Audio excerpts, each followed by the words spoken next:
I never thought the worst moment of my life would come with someone clutching pearls, like we were in some twisted soap opera. I was sitting there, still in black from the funeral, at a long, polished mahogany table in my uncle's law office. The air was stale, like old paper and secrets. Vivienne, my father's wife, his second wife, sat across from me, her back straight, lips pressed tight in that perfect little smug smile she always wore like jewelry. The lawyer, my Uncle Martin, was reading the will. His voice was flat, emotionless like he'd done this 1,000 times, but I only heard fragments, words like estate, primary beneficiary, transferred assets. Each time he said her name, Vivienne Brooks, something inside me twisted tighter. Our house, my father's business, the silver cufflinks he wore to my high school graduation, even the baby grand piano in the corner of our living room, the one my mom used to play before cancer took her away. All of it. Hers. I didn't even blink. I couldn't. My body had gone cold, like my blood stopped moving. My hands were folded in my lap, and I remember gripping the edge of my black dress so tightly my knuckles turned white. Vivienne's hand flew to her chest as the last asset was named. She clutched her pearls so dramatically, I almost laughed. But nothing about this was funny. Her fingers curled tightly around the necklace, and she turned her head toward me with this look. Not pity, not kindness, just satisfaction, like she had won some kind of prize. Then she leaned toward me, just slightly, and whispered low enough that only I could hear. "You weren't really his child anyway." The words were like ice water down my spine. My ears rang. My mouth went dry. I could hear my own heartbeat louder than anything else in that room. Did she just... I blinked at her, frozen. My stomach dropped so hard it made me nauseous. Was she lying? Or was that the truth? Had my entire life been... fake? I wanted to scream. I wanted to grab something, anything, and demand answers. But I sat there. Number betrayed. My mind was racing in 1,000 directions, but my body wouldn't move. Why would she say that? Why now? Would my father know? I glanced at Uncle Martin. His eyes flicked to mine for just a second, but he looked away almost immediately. His face was unreadable, but I caught the hesitation. The flicker of something... discomfort? Guilt? Behind him, the wall clock ticked. Tick, tick, tick. It was so loud all of a sudden, each second scraping across my nerves. Vivienne turned away, calm and collected, like she hadn't just dropped a bomb in my lap. Her perfectly manicured hands smoothed down her skirt, and she crossed her legs with grace that made my skin crawl. I should have said something. I should have screamed, "You're lying," or "How dare you?" But the words were stuck in my throat, choking me. And then I remembered. The envelope in my bag, the sealed DNA test, and the second will, dated just days before my father died. It was like a match had been struck inside me, cutting through the fog of shock. I took a slow breath. My fingers reached down under the table, brushing the leather strap of my bag. Not yet, I told myself. Let her talk, let her feel safe. She had no idea what I was holding, but in just a few minutes, everything would change. And her face, that smug little smile, it wouldn't be there anymore. Before that moment, before the pearls, before the whisper, I honestly thought the hardest part of losing my dad was already behind me. His name was Douglas Brooks. To the world, he was a respected architect, the man behind half the buildings downtown. But to me, he was the man who made pancakes every Saturday and drove 20 minutes out of the way just to pick me up from ballet when Mom was too sick to get out of bed. He was my dad, my only parent for most of my life. My mom, Lila, died when I was 9. Ovarian cancer. It tore through her like wildfire. One day she was playing the piano in the living room, and a few months later, I was staring at a closed casket with my tiny hand in his. From that day on, it was just the two of us. He didn't always know what he was doing, and I think a part of him never stopped grieving. But he tried. He made school lunches badly, forgot picture day more than once, and rarely knew how to do a braid that didn't look like a bird's nest. But he was present. He was there. He was mine. So, yeah, when he met Vivienne 4 years ago, I wasn't exactly thrilled. She was polished in a way that didn't quite fit our lives, always wearing cream-colored blouses and expensive perfume. She smiled a lot, but never at me. Not really. My dad thought she was elegant and kind. I thought she was rehearsed. Still, he seemed happy. And after everything he'd done for me, I didn't want to stand in the way, so I played nice. I clapped at the wedding, even wore the awful sage green bridesmaid dress. I gave her a chance, but I never stopped feeling like a guest in my own house after she moved in. Things shifted, slowly at first. She'd accidentally throw out things that belonged to my mom. Photos went missing. Her perfume started lingering on my dad's jackets. He spent more time at work, less time calling. I told myself it was just life, change. He deserved love again, didn't he? But the distance between us grew like a crack in a wall, small at first, then suddenly wide enough to walk through without noticing.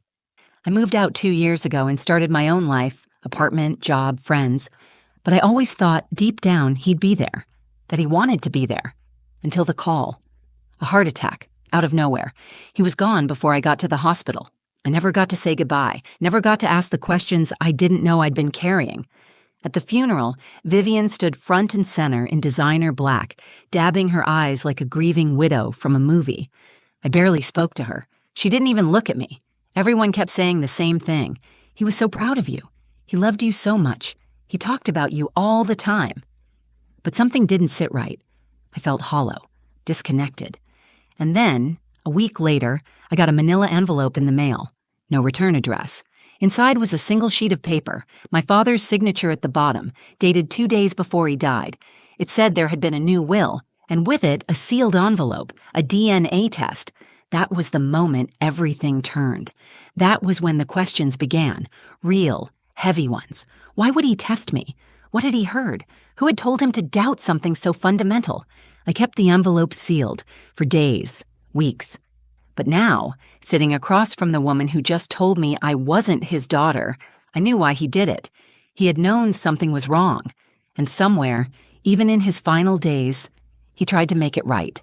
The silence after she said it, "You weren't really his child anyway," felt like a landslide in my chest. I sat frozen, staring straight ahead, trying to pretend I hadn't heard it. But I had. Every syllable echoed in my skull like a scream in an empty room. Uncle Martin cleared his throat and shuffled the remaining pages of the will, acting like nothing had happened. But I could see it. His hands weren't steady anymore. He didn't look at me. Not once. That alone made my stomach twist tighter. Vivian leaned back in her chair, crossing one leg over the other, and started examining her nails. Calm, collected. The picture of someone who thought she'd just won. She didn't need to say anything else. She'd already planted the seed, and she knew it would grow fast. And it did. I felt the questions rushing in like a storm. What if it was true? What if I wasn't really his daughter? What if that test in my bag, sealed, unopened, terrifying, confirmed it? And if I wasn't his, then what was I? The warmth drained from my limbs, replaced by a numb, sick cold. My eyes stung, but I didn't dare blink. I wouldn't let her see me fall apart. Not her, not here. Vivian always had a way of making you feel small without ever raising her voice. I used to think it was just me being paranoid, but now I could see it clearly. This was planned, or at least well-practiced, like she'd been waiting for this moment. As Uncle Martin folded the will and cleared his throat, I finally moved. I sat up straighter, adjusted the hem of my coat, and let my fingers brush against the leather strap of my bag again. Just to feel it. Just to remind myself the truth was in there. But still, I hesitated, because part of me wondered, what if opening that envelope made it worse? I glanced at Grandfather Henry. He sat at the end of the table, stooped with age, his eyes watery but sharp. His cane rested against his leg. He had barely spoken since we arrived. Now he looked right at me. "Calla," he said softly, "are you all right?" That cracked something inside me. I looked at him, this man who had held me on his knee as a child, who once slipped me $20 bills with a wink and said, "Don't tell your dad." "I don't know," I said. My voice was barely there. He nodded slowly. "You're his daughter. That's all I've ever known." Vivian rolled her eyes. "Oh, please. Sentiment doesn't change facts." I turned my head slowly to her. "Facts?" I said louder than I meant to. "You want to talk about facts, Vivienne?" Her smirk faltered. For just a second. That's when I knew she wasn't confident. She was bluffing, throwing grenades just to see where they'd land. And that was the moment something inside me snapped back into place. I wasn't just the daughter grieving her father anymore. I was the girl who knew her father, who loved him, who had proof, right there in her bag, that this woman wasn't the final word on anything. I took a breath and looked around the room, every face, every angle. Uncle Martin looked at the table. Vivienne looked smug. My grandfather looked like he'd seen enough, and I knew it wasn't time to open the envelope yet. Not quite. Number I wanted her to speak more, to dig her hole just a little deeper. So I let her sit in her moment of victory while underneath the table I slowly slid the envelope into my lap. Not now, but soon. The truth was coming, and when it did, I wouldn't be the one trembling. It's strange how a single moment can change your posture, your breath, your whole sense of self. Just minutes before, I'd felt like a child again, small, powerless, like I was shrinking into that chair, into silence, like maybe if I stayed quiet long enough, none of this would be real. But now, I wasn't shrinking anymore. That envelope in my lap, it felt like fire, not burning me, but warming something I thought had gone cold, like a little pilot light coming back on, something steady.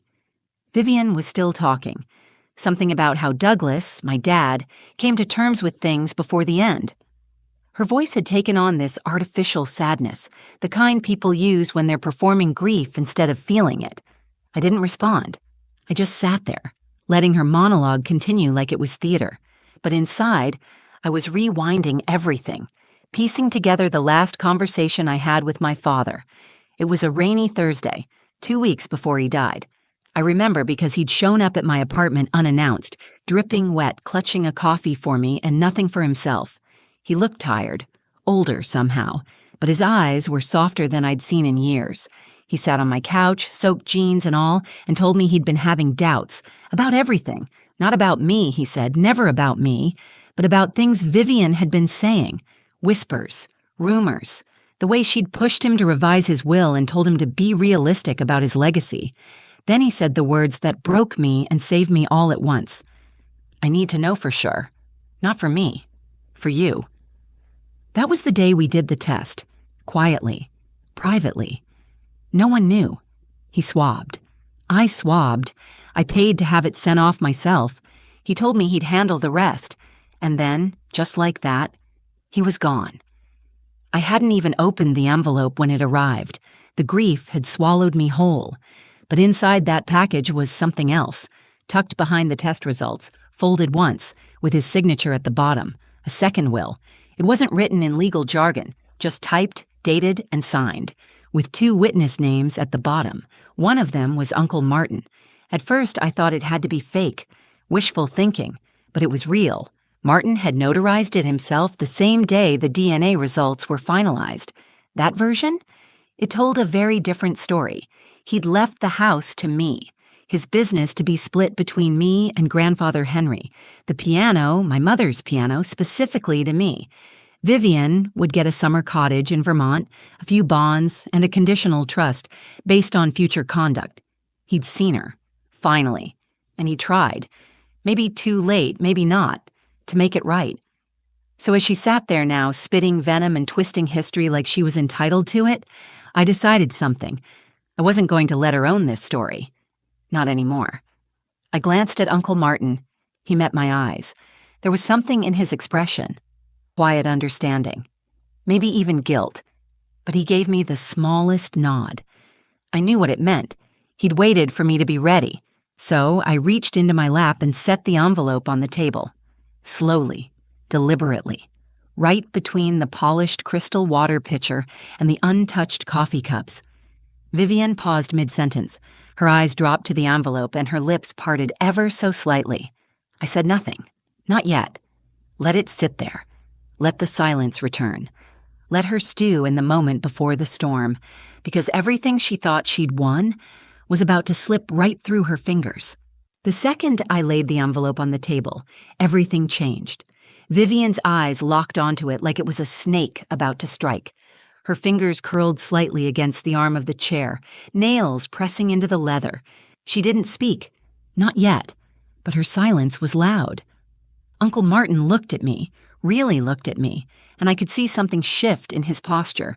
He leaned forward, cleared his throat, and reached for the envelope slowly, as if touching it too fast might ignite something. It kind of did. "What is that?" Vivian asked, her voice sharp, brittle.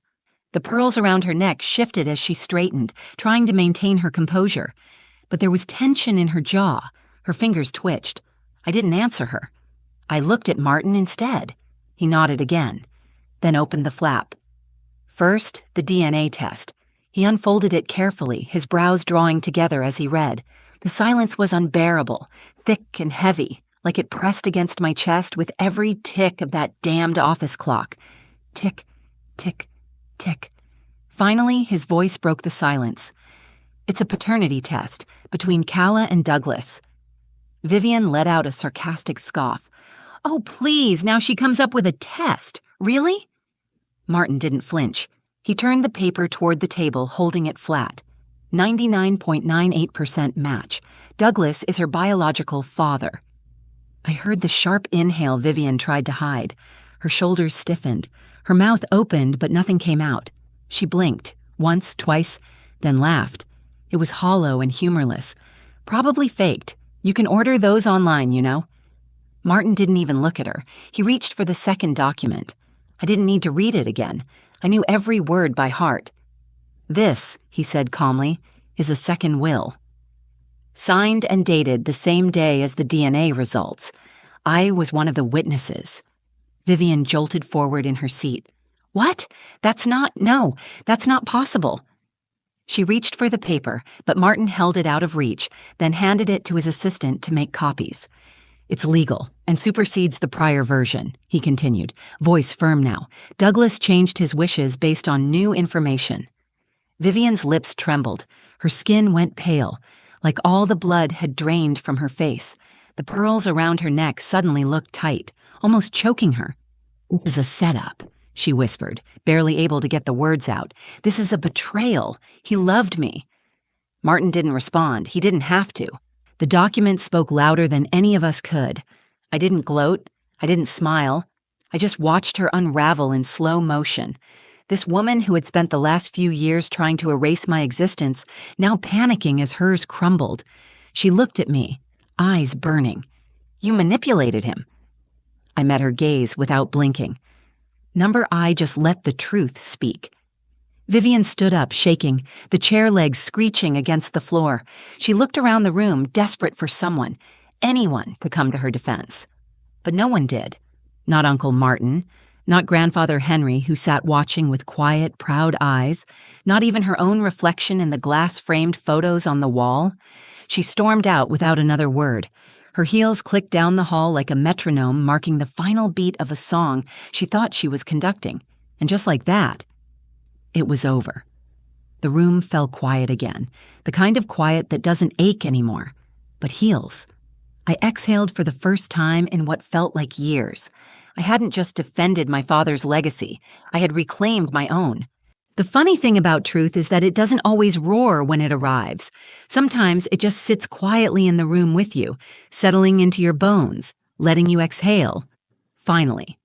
That's how I felt as I walked out of Uncle Martin's office that day. Not triumphant, not victorious. Just steady. Like for the first time in a long time, I was standing on ground that belonged to me. A few days later, I went back to the house. My house now. It was still exactly as I remembered. The ivy crawling up the porch railings, the loose floorboard on the third step, the scent of old wood and the faint trace of my father's aftershave lingering in the air, like he'd only just left the room. I stood in the doorway for a long time, keys in my hand, just listening to the silence. It didn't feel empty anymore. It felt like coming home. I walked slowly through each room, letting the memories wash over me. There was the dent in the hallway wall from the time I rollerbladed indoors and took out a coat rack, the stained carpet in the study where Dad spilled coffee during a 2 a.m. deadline, my initials carved sloppily into the back of the piano bench when I was 7 and thought it was cool, and then the piano itself, still gleaming, still in tune. I sat down on the bench and pressed a single key. The note rang out soft and clear. I hadn't played in years, but somehow my fingers still knew where to go. I started playing one of the songs my mother used to love.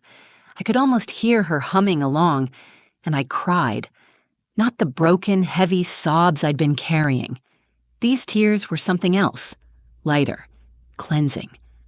I wasn't just mourning anymore.